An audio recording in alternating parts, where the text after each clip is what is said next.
श्रीराम समर्थ 6 नोव्हेंबरचे प्रवचन. भगवंताची कृपा. खरोखर भगवंताच्या कृपेशिवाय बाकी गोष्टी असून वा नसून सारख्याच आहेत.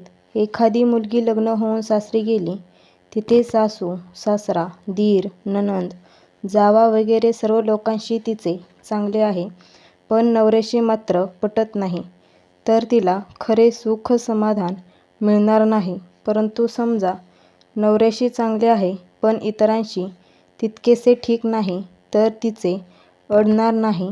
तसेच एखाद्याच्या आजारात पैसा, डॉक्टर, औषधे, माणसांची मदत वगैरे सर्व गोष्टी अनुकूल आहेत, पण त्यात भगवंताच्या कृपेचा हात नसेल तर सर्व व्यर्थ आहे. याच्या उलट भगवंताची कृपा आहे, पण इतर गोष्टीचा अभाव आहे, तरी काम भागते. म्हणून सर्व बाबतीत भगवंताच्या कृपेची गरज आहे आणि ती मिळविण्याकरिता त्याचे स्मरण हाच एक मार्ग आहे. समजा एखादी कुरूप मुलगी आहे. पुष्कळ ठिकाणी तिला दाखवली, पण ती नापसंत झाली. नंतर एकाने तिला पाहिली आणि एकदम पसंत आहे म्हणून सांगितले. ती पसंत झाली की सौभाग्याचे सर्व गुण जसे तिच्यामध्ये येतात, त्याप्रमाणे ज्याच्यावर भगवंताची कृपा झाली त्याचे काम पूर्ण झाले. मग त्याने किती पाप आणि पुण्य केले आहे हे कोण पाहतो? भगवंताची कृपा सर्वांवर, अर्थात आपल्यावरही आहेच.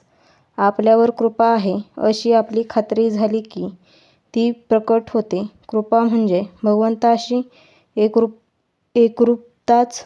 मी पिईन तर आईचेच दूध पिईन असे म्हणून वासरू गायीला ढुसण्या मारते आणि गाय त्याला पाजते, त्याप्रमाणे आपण भगवंताशी अनन्यतेने वागलो आणि त्याचे नामच मागितले तर तो कृपा करतोच करतो. आपल्याला हव्या त्या गोष्टी देण्यामध्ये भगवंताची कृपा खरी कृपा नसून असेल त्या परिस्थितीमध्ये आपले समाधान टिकणे ही त्याची खरी कृपा होय.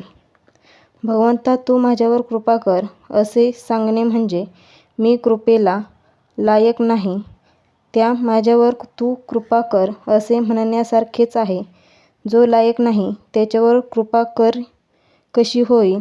ज्याप्रमाणे डोंगरावर आपण शब्द काढला तर त्याला उत्तर म्हणून आपलाच शब्द प्रतिध्वनीरूपाने येतो, त्याप्रमाणे भगवंताच्या प्रार्थनेचा प्रतिध्वनी त्याच्या कृपारूपाने येतो. भगवंताच्या कृपेनेच त्याचे नाम आपल्या मुखात येते.